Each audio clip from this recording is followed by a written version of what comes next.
pelo conteúdo apresentado e a quantidade de fatos narrados, narração de crimes violentos como assassinato e estupro, citação de autoridades e até menção a figuras públicas da política do Rio Grande do Sul, sou obrigado a afirmar que se trata de uma história de ficção. Em dezembro de 2001, as meninas Isabel e Júlia teriam saído para a noite, próximo a Ipanema. Segundo o depoimento de Júlia, as duas teriam saído para uma festa regada a pagode e bebida, liberado para mulheres. Elas teriam ficado com alguns rapazes e saíram com eles para namorar em uma rua deserta próximo a terrenos baldios. E por volta das 4h15 da madrugada, Isabel teria pedido licença para fazer xixi e adentrou um terreno baldio próximo. Segundo a Júlia, por volta de 4h30 da manhã, eles estranharam o completo silêncio de Isabel. Chamaram ela de novo, e nada. E foi quando adentraram o terreno baldio, à procura dela. Isabel teria desaparecido. Foi a última vez que ela foi encontrada com vida. Foi estuprada e morta, com uma surra que inclui cortes e mordidas. Havia uma enorme quantidade de esperma para identificar o culpado. No mês de dezembro de 2002, a menina Larissa, de 19 anos, conhecida por gostar de baile funk, bebidas e drogas, saiu para um final de semana no bairro Ipanema de Porto Alegre e nunca mais retornou. Também havia sofrido um estupro, uma surra, inúmeros cortes e mordidas. O seu corpo estava cheio de sêmen do assassino. A polícia rapidamente encontrou um padrão com as investigações. O esperma mostrava que o culpado era um tarado estuprador, que já estava preso, chamado de Luiz. Essa história de horror tem todo um contexto político, onde o criminoso já está preso, mas consegue simplesmente ser defendido e sair livre 2 vezes ao ano. Os direitos dos manos o defendeu com premissas que existem na lei brasileira. A falta do flagrante e o tarado ser doente mental, e a falta dos relatórios da primeira prisão, onde o condenado quase foi linchado pela população e depois foi preso, para sua segurança. A falta deste relatório fez com que esse tarado estuprador e assassino fosse solto nas saídas temporárias de Natal, prevista na lei desde 1984, onde criminosos podiam simplesmente sair dos presídios e instituições para passar os feriados de final de ano em casa com as suas famílias. Em 1995, todo um grupo político começou a consolidar em Porto Alegre, com uma narrativa que afirma defender os direitos humanos, mas que defendia muito mais os próprios criminosos.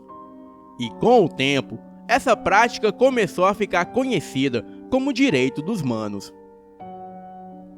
E dessas pessoas que defendiam os criminosos, algumas se tornaram figuras políticas de muita importância no Brasil inteiro. Uma de suas figuras políticas mais importantes foi vereadora desde 1993 e deputada de 1999 até 2003. E ministra da Secretaria Especial dos Direitos Humanos, de 2011 a 2014. No Natal de 2003, o tarado fez uma vítima no Parque Redenção, em Porto Alegre. A vítima vivia em uma óbvia situação de risco, morando na rua e com seus vícios em drogas. Uma das partes mais trágicas, na visão do policial, é quando se descobre que a pessoa jovem, moradora de rua, é viciada em drogas e ainda tem uma família amorosa para chorar por ela. Os bailes funks do centro de Porto Alegre sempre foram conhecidos como inferninhos. onde brigas, arruaças, bebedeiras e assaltos eram lei. E logo, qualquer pessoa andando pelo centro de madrugada podia virar uma vítima, e ninguém veria.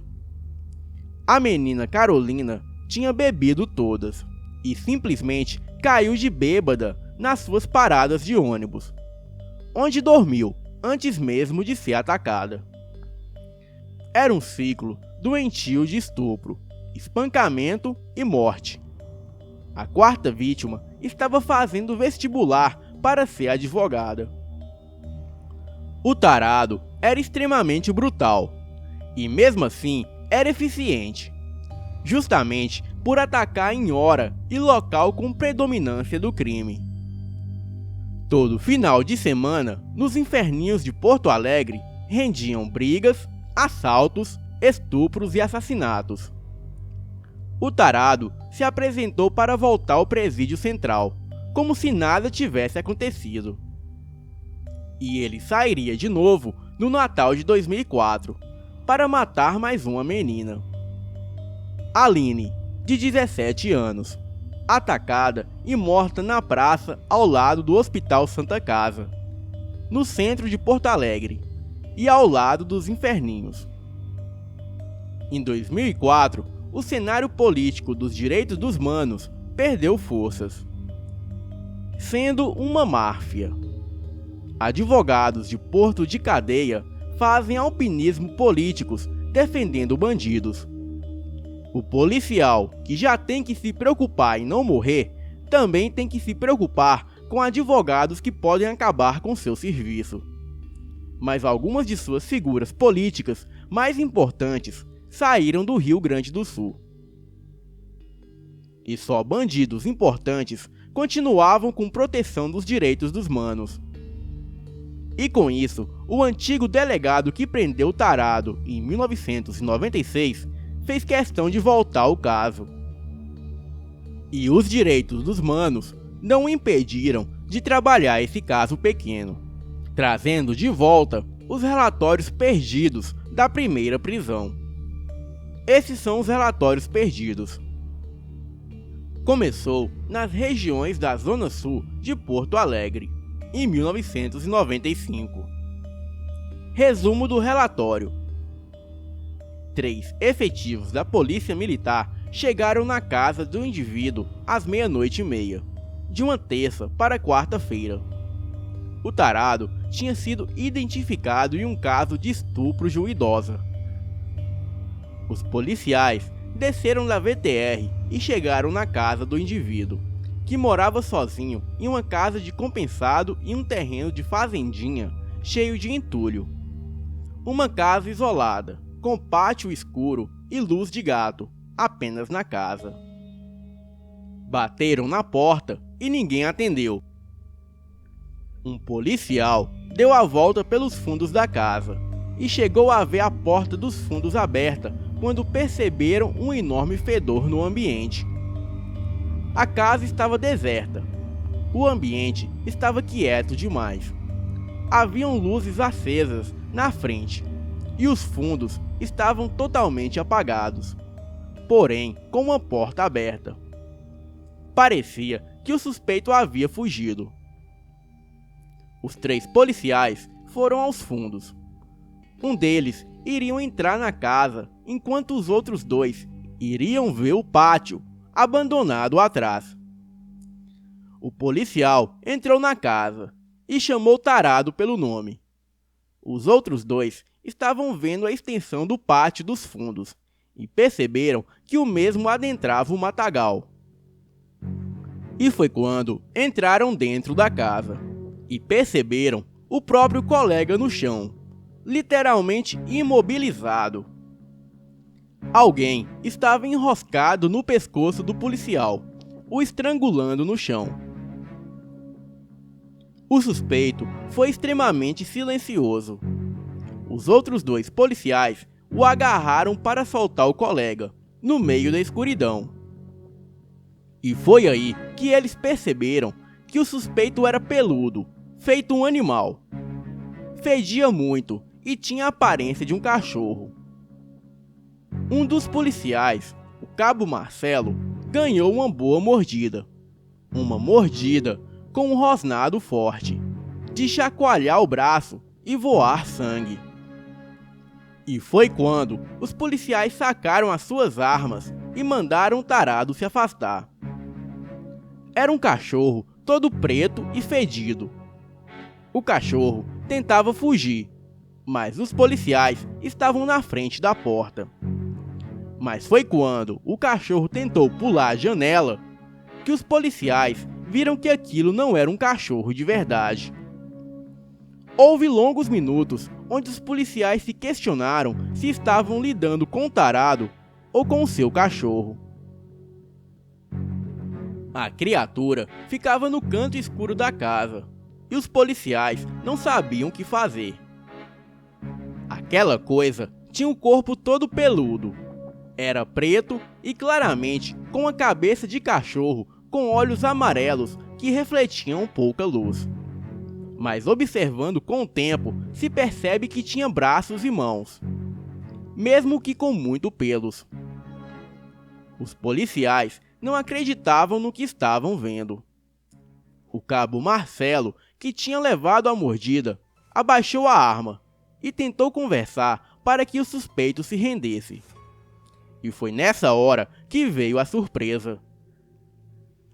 O estranho se levantou nas duas pernas e tentou atacar o Marcelo. Os outros dois policiais apenas apontaram as suas armas e deram ordem daquela criatura se afastar. O estranho se recuou e claramente entendeu perfeitamente que eram armas e ordens de se afastar. Enquanto os policiais se questionavam o que fazer, a criatura começou a se afastar em direção à porta. E neste momento, já não havia dúvidas para os policiais que o suspeito usava uma fantasia com máscara. Mas a loucura era o fato de que o tarado tinha apenas 1,60 m de altura. Era muito magro, e justamente por isso que podia ser facilmente confundido com um cachorro, quando deitado no chão.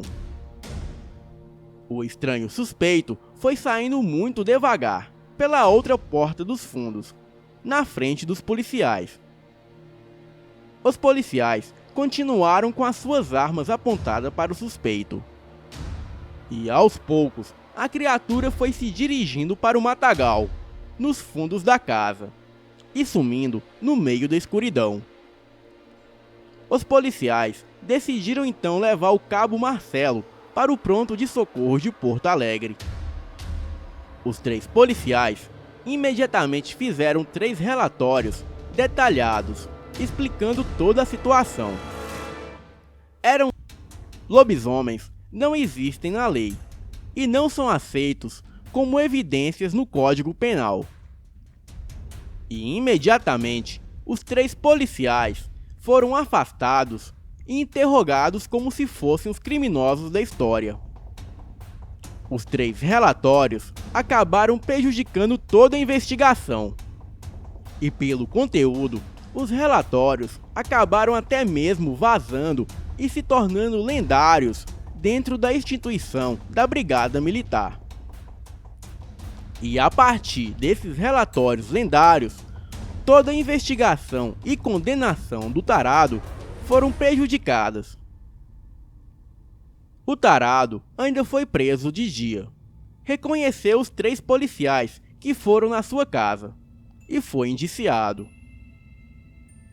Tudo para ser diagnosticado como doente mental, portador de esquizofrenia e podendo ser liberado depois de poucos anos. Essa foi a primeira história sobrenatural envolvendo o tarado Luiz em 1995.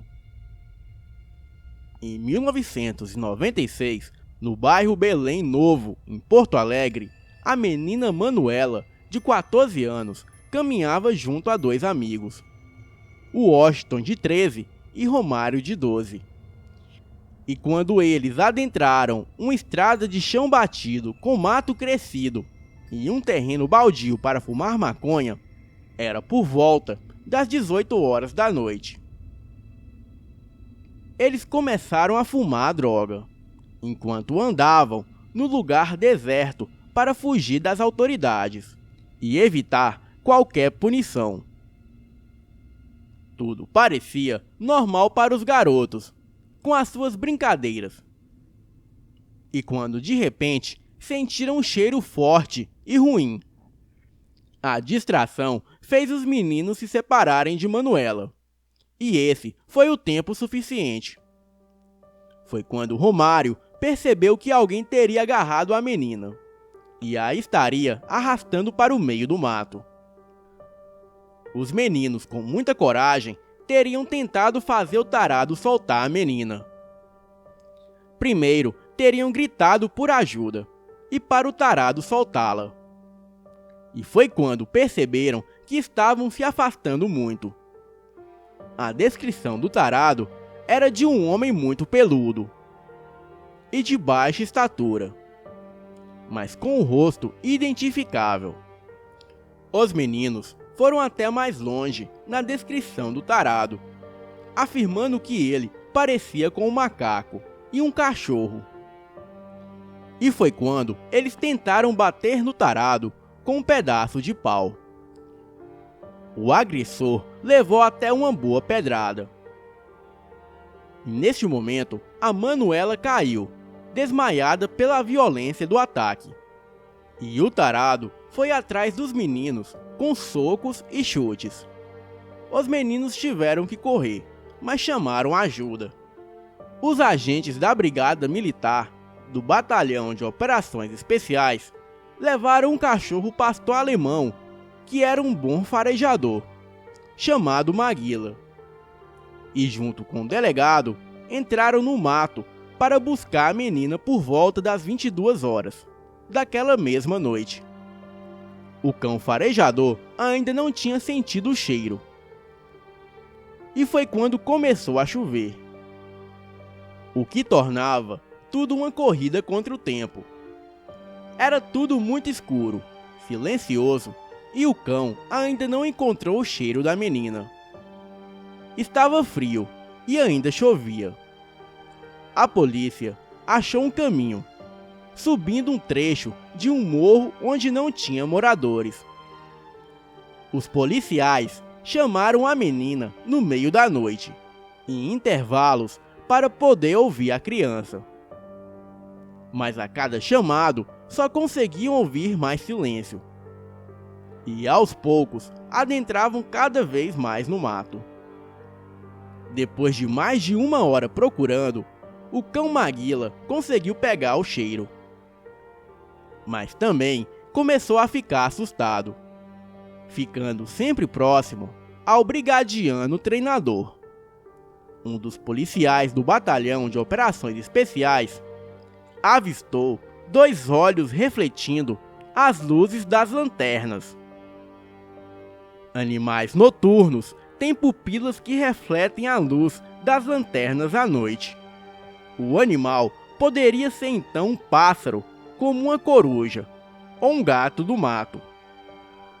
O cachorro começou a latir, avisando que conseguia ver alguém rondando por perto da equipe, o que podia ser a menina Manuela, ou então o próprio tarado estuprador. Já passava da meia-noite, quando a equipe de busca começou a sentir um cheiro ruim. Parecia o cheiro de um mendigo. O ser humano tem o costume de feder muito se ficar dias sem tomar banho. E foi esse cheiro que guiou a equipe. Um dos policiais avisou que podia ver um par de olhos refletidos pela luz da lanterna, ao longe, uns 30 metros. Aquilo parecia um cachorro todo preto, que parecia muito um pastor alemão. E aquele cachorro estreitava na mata em silêncio.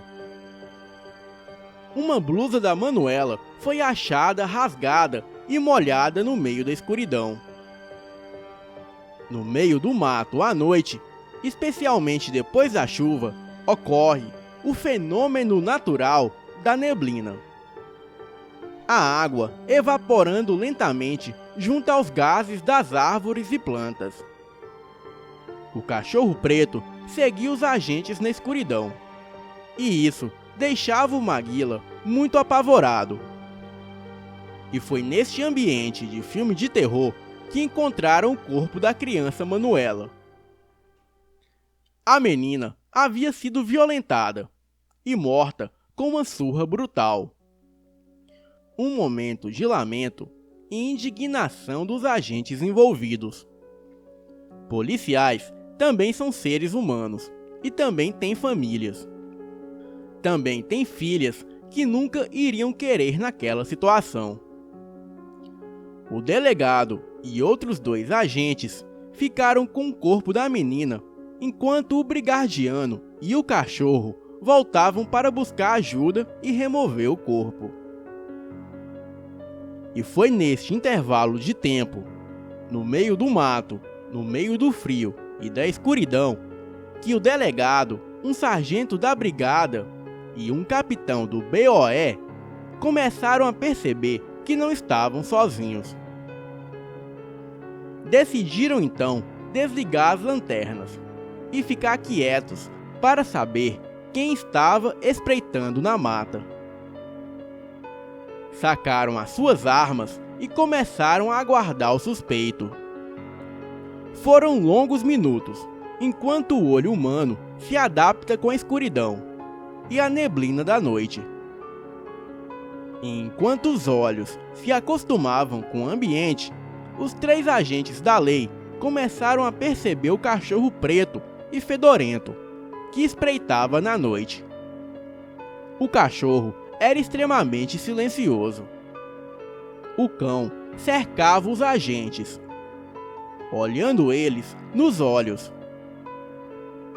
Aquele cão encarou o delegado e se virou para ir embora. E foi nessa hora que o delegado percebeu que o cachorro preto tinha patas muito maiores do que se esperava. E desconfiavam que era uma máscara com uma roupa, já que era uma pessoa com cabeça de cachorro. E foi nessa hora que os 3 agentes da lei acenderam as suas lanternas e deram voz de prisão. Parado, tarado, filho d... E com as luzes das lanternas, o suspeito chegou a dar um pulo para trás. Era exatamente o monstro do folclore brasileiro, um lobisomem. Na primeira ordem para ficar parado, chegou a levantar os braços, mas começava a andar para trás bem devagar, enquanto os agentes tentavam cercá-lo. Ele reconhecia claramente armas e ordens, mas se negava a obedecer a ordem de se deitar no chão e de ficar parado, estando andando para trás bem devagar. Aquela criatura olhava fixamente nos olhos do delegado, tentando intimidá-lo, mostrando os dentes. Mas como o delegado era muito corajoso, aquela estratégia não funcionou. Fantasia ou não, o tarado era baixo, magro e ficava muito parecido com um cachorro. Interessante notar que os seus olhos refletiam a luz das lanternas, exatamente como os olhos de qualquer animal noturno. Neste momento, o lobisomem teria tentado fugir, fazendo um movimento brusco para trás e recebendo 2 tiros do policial. Mesmo baleado, ainda era rápido na fuga, e sendo assim caçado. Os agentes da lei começaram a correr no meio do mato, atrás do safado. No meio da correria, perceberam que ele era muito rápido. Os policiais adentraram no mato fechado e chegaram a pular dentro de um riacho, perseguindo o bicho. Foi em torno de meia hora de correria até o bicho realmente fugir. Os policiais voltaram para o corpo da menina Manuela, para iniciar as perícias e o resgate.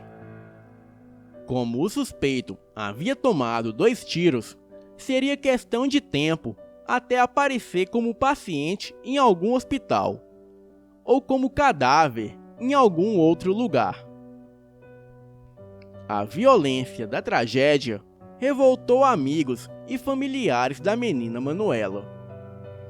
O suspeito foi para o hospital Postão 3, da Vila Cruzeiro, já no outro dia. E a notícia do indivíduo no Postão 3 com 2 tiros fez com que amigos e familiares fossem para o hospital antes da polícia.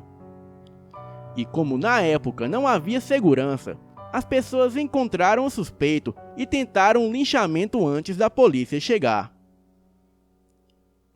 Toda afirmação de um agente da lei deve ser baseada em fatos que podem ser provados em frente a um juiz.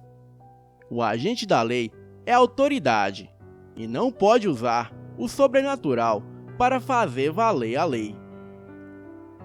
Para assim preservar tanto o agente quanto a instituição.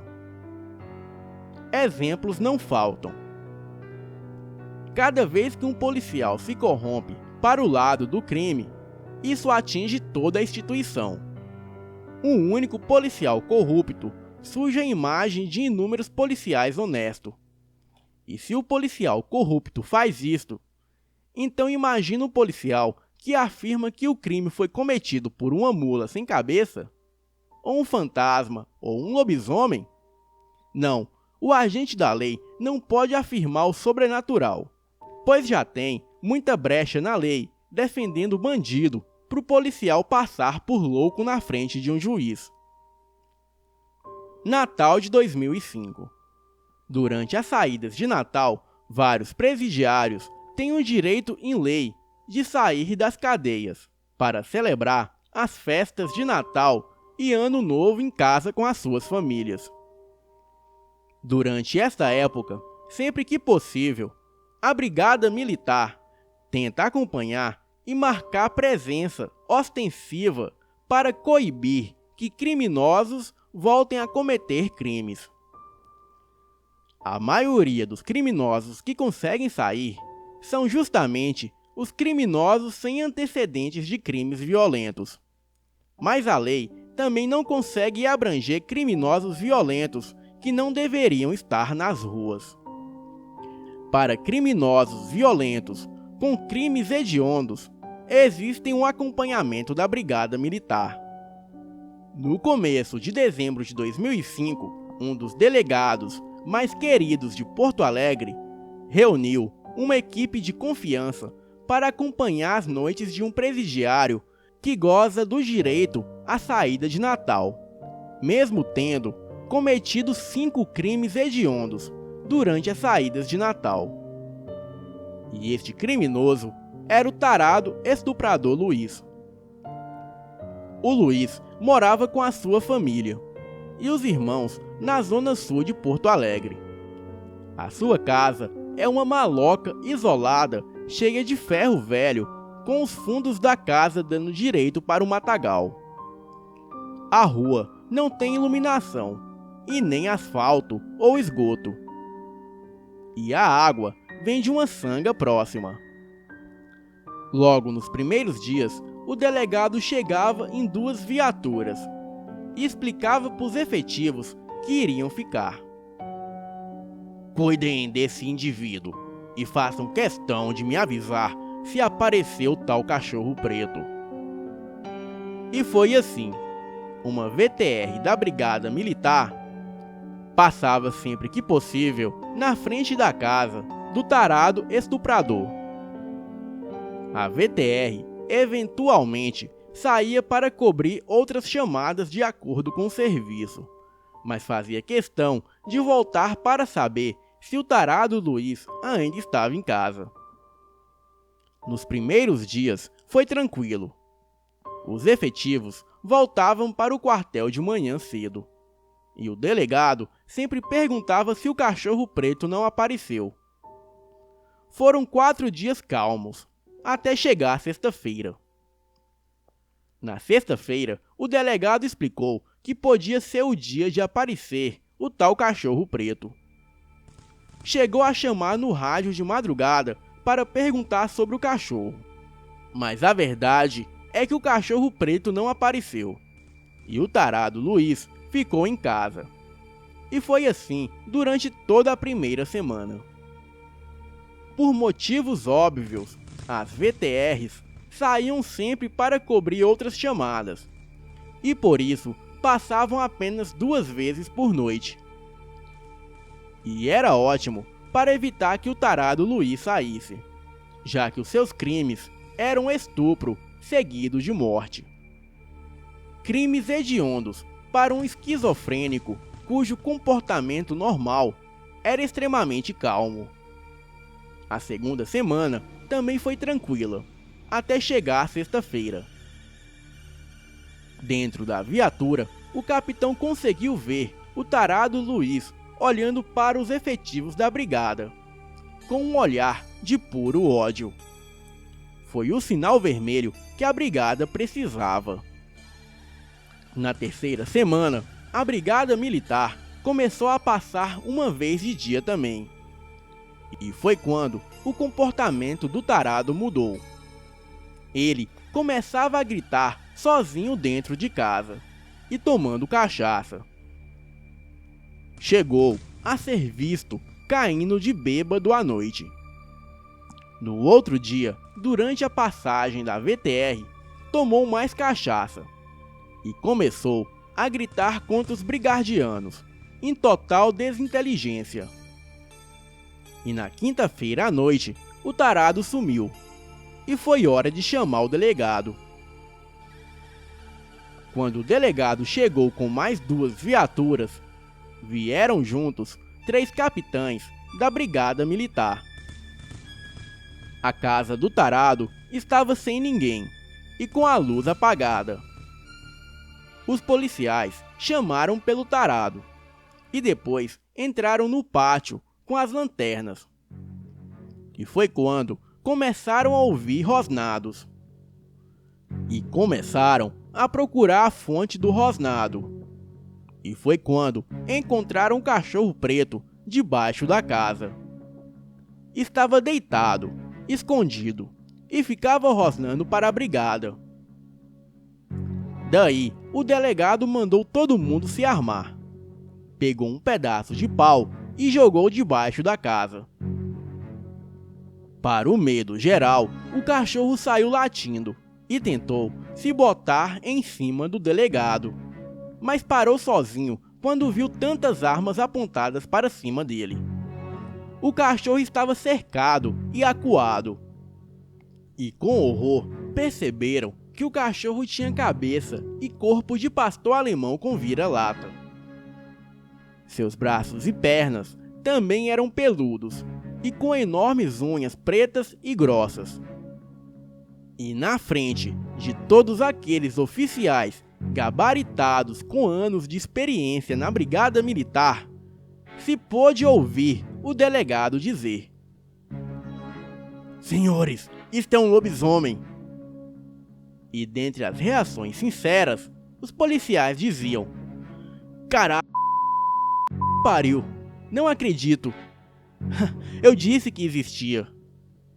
O delegado então começou a explicar: "Agora que a gente sabe que não estamos loucos, vamos aos fatos. O tarado Luiz é um lobisomem, e todos os anos, desde 2001, vão soltar ele nas saídas de Natal, para ele poder atacar de novo. Ele volta pra cadeia e sai no ano seguinte, e não podemos falar isso para ninguém. E por isso que eu trouxe vocês aqui." Enquanto o delegado falava, o lobisomem voltava se arrastando para debaixo da casa. "Senhores, não podemos contar sobre isso para ninguém. Não podemos contar nem como lendas. E não podemos matar ele, porque a única coisa certa na lenda é ele voltar a ser uma pessoa comum. E ninguém aqui quer explicar como invadimos a casa dele para o matar pelado. E sabia que iríamos atirar. Ele não é tão irracional." Daquele momento em diante, a Brigada Militar de Porto Alegre sabia que devia dar atenção especial ao tarado Luiz todo final de ano. Às 5 da manhã, os policiais presenciaram um animal voltando a se transformar em ser humano. Foi algo que levou mais de 1 hora e ocorreu com o monstro tentando se esconder debaixo da casa. Em todo o tempo, o lobisomem estava consciente. Voltou à forma humana e estava furioso com os agentes da lei. Chamava todo mundo de pau no c... filhos da p... e dizia que iria matar todo mundo. E que o levassem para o Hospital Vila Nova para ser examinado. O que mais ajudou a polícia foi justamente os xingamentos e desacatos ao delegado e aos oficiais. O tarado usou todos os palavrões que conhecia. E tudo ficou mais fácil. E por causa disso, os oficiais apenas explicaram para a equipe médica fazer a procura normal de machucados com exames toxicológicos do sangue. Não houve nenhum tipo de machucado, e nenhuma mudança física, e nenhum osso diferente, quebrado ou músculo fora do lugar, e nenhuma anormalidade no sangue, além do teor alcoólico, e mais nada. Toda a transformação era um caso sobrenatural, impossível de se explicar pela ciência. A única coisa que concordavam era o fato da transformação não ser nenhuma maravilha ou dádiva. Era só uma maldição que transformou um lixo humano em um estuprador e assassino que estuprou e matou 9 meninas. O tarado Luiz passa bem. Morreu em 2007. A suspeita são doenças ligadas ao consumo de carne humana. E foram 10 anos de horror. Boa noite.